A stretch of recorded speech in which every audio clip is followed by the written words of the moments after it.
मुख्यमंत्री निवास में तेलंगाना प्रदेश के किसान भाई और बहनें यहाँ आए हैं। मैं आप सबका हृदय से स्वागत करता हूँ, अभिनंदन करता हूँ। हिंदी समझ तो लेते हैं ना? आप सबका स्वागत है, अभिनंदन है।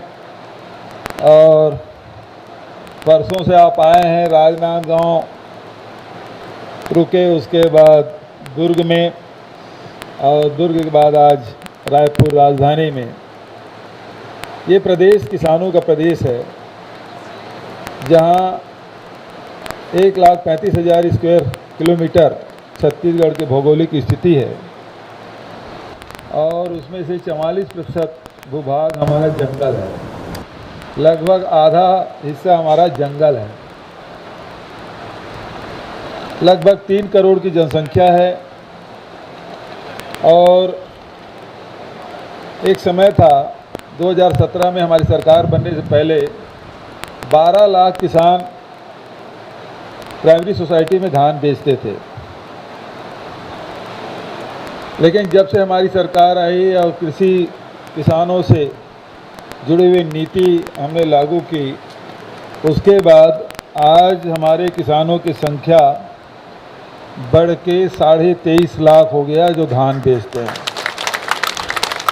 लेकिन उसके अलावा भी राजीव गांधी किसान न्याय योजना का लाभ हम मक्का उत्पादक किसान हैं, गन्ना उत्पादक किसान हैं, मिलेट्स जो कोदो, कुटकी, रागी खासकर आदिवासी अंचलों में बहुत होता है, उसके भी न केवल समर्थन मूल्य बल्कि समर्थन मूल्य घोषित किया और उसे खरीदने की भी व्यवस्था की। तो करीब 26 लाख किसान राजीव गांधी किसान न्याय योजना का लाभ उठा रहे हैं, जो प्रति एकड़ 9,000 है।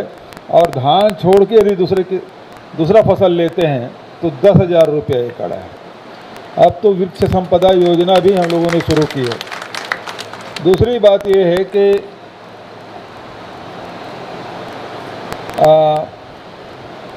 मक्का खरीदी की बात है, मिलेट्स भी खरीदी की, और गन्ना खरीदी। गन्ना के समर्थन मूल्य हमारे यहाँ 355 रुपया प्रति क्विंटल है, जो देश में सर्वाधिक है।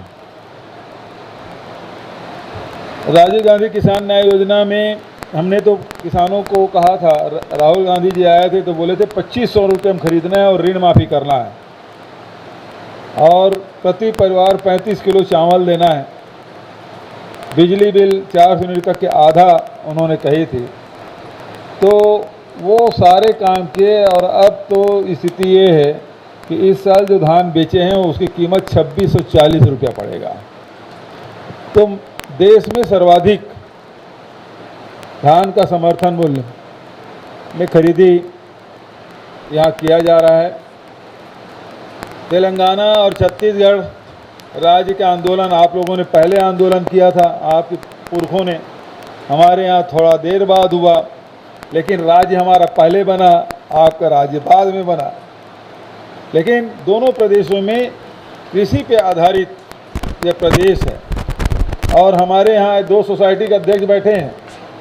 नवाज खान जी राजनांदगांव केंद्रीय सहकारी बैंक के अध्यक्ष हैं, और राजेंद्र साहू दुर्ग केंद्रीय सहकारी बैंक के अध्यक्ष हैं। इधर धान तौलाई हुआ और तीसरे दिन के अंदर में बैंक के खाते में उसका पैसा पहुंच जाता है। किसी धान खरीदी में हम लोगों ने व्यवस्था की कि ऑनलाइन टोकन मिलता है, टोकन लेने के लिए जाने की ज़रूरत नहीं है। और पहले स्थिति ये थी, किसान 55 लाख क्विंटल धान बेचने में, मीट्रिक टन धान बेचने में 8-8 दिन तक के लाइन में लगा रहता था। बारदाने नहीं मिलते थे, मिल जाए तो तौलाई नहीं होता था, तौलाई हो जाए तो बैंक में पैसा नहीं मिलता था। आज 23 लाख किसानों के 107 लाख मीट्रिक टन धान हम लोगों ने खरीदा। एक दिन भी किसान को इंतजार करना नहीं पड़ा, और तीसरे दिन बैंक में पैसा पहुंच गया 22,000 करोड़ रुपया सब किसानों के खाते में। तो इस प्रकार की व्यवस्था हमने की है। लघु उपज की खरीदी की व्यवस्था, अब आपके यहाँ इमली का खूब उपयोग होता है, लेकिन उत्पादन हमारे यहाँ छत्तीसगढ़ में खूब होता है। हमने उसको 31 रुपये किलो में खरीदने का फैसला किया। महुआ 30 रुपये में खरीदने का, 67 प्रकार के लघु उपज खरीद रहे हैं, उसका वैल्यू एडिशन कर रहे हैं और वैल्यू एडिशन करके उसको सी मार्ट भी हमने बनाया, बेचने की व्यवस्था। गोबर खरीदी हमने शुरू की 2 रुपये किलो में, और आज गोबर बेच के आदमी लखपति बन गया है, लाखों रुपया। और गोबर से फिर वर्मी कंपोस्ट बना रहे हैं, जो खेतों में खाद की जगह जैविक खेती की तरफ बढ़ रहे हैं। दूसरे उसी गोबर से गमला बना रहे हैं, दिया बना रहे हैं, गो कास्ट बना रहे हैं। अब तो प्राकृतिक पेड़ बना रहे हैं। जो पुताई करने का काम अभी रायपुर में हमारे जो नगर निगम है, वो पूरा कार्यालय उसी गोबर के प्राकृतिक पेड़ से पुताई हुआ है। अब हमारे सारे स्कूल उसी से पुताई हो रहे हैं, सारी स्कूल बिल्डिंग, जितने गवर्नमेंट बिल्डिंग में पुताई होगा तो प्राकृतिक पेंट से।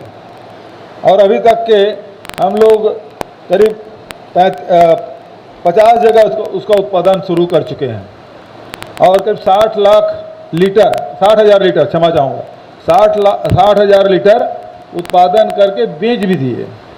तो जहाँ जहाँ डिमांड हो रही उसके लगातार कर रहे हैं। और जगदलपुर में एक जगह हमने गोबर से बिजली उत्पादन भी शुरू किया है, तो गोबर से बिजली उत्पादन भी करेंगे, और उसका रेट भी हमने तय कर दिया, 9 रुपये प्रति यूनिट हम खरीदेंगे। मतलब ये है कि जो चीज़ उत्पादन किसान करे, गौपालक करे, चाहे लघु उपज संग्रहण करने वाले हमारे आदिवासी भाई बहन हो, वो यदि करते हैं तो उसकी खरीदी की व्यवस्था, उसके वैल्यू एडिशन, और उसके बाद जो उत्पादक वस्तु है उसे विक्रय करने का। हमारे जितने भी सामान हैं वो सी मार्ट में भी बिक रहा है, वो फ्लिपकार्ट में बिक रहा है, अमेजन में बिक रहा है, तो सब जगह बेचने की व्यवस्था। और कोई सामान उठाए किसानों से या स्व सहायता समूह से, सेल्फ हेल्प ग्रुप से, तो तुरंत उसका पेमेंट पहले होता है। तो इस प्रकार की व्यवस्था हमने की है। मैं भाषण उसन नहीं दूंगा, मैं तो बल्कि 2 दिन से आप यहाँ हैं, आज तीसरा दिन है, तो आप लोगों का अनुभव सुनना चाहूँगा, और आप लोग यदि कोई सवाल पूछेंगे उसका मैं जवाब देना चाहूँगा, तो मुझे अच्छा लगेगा। आप लोगों से आप लोग यहाँ आए, हमारे आतिथ्य स्वीकार किए, इसके लिए मैं आप सबको हृदय से धन्यवाद देता हूँ। नमस्कार।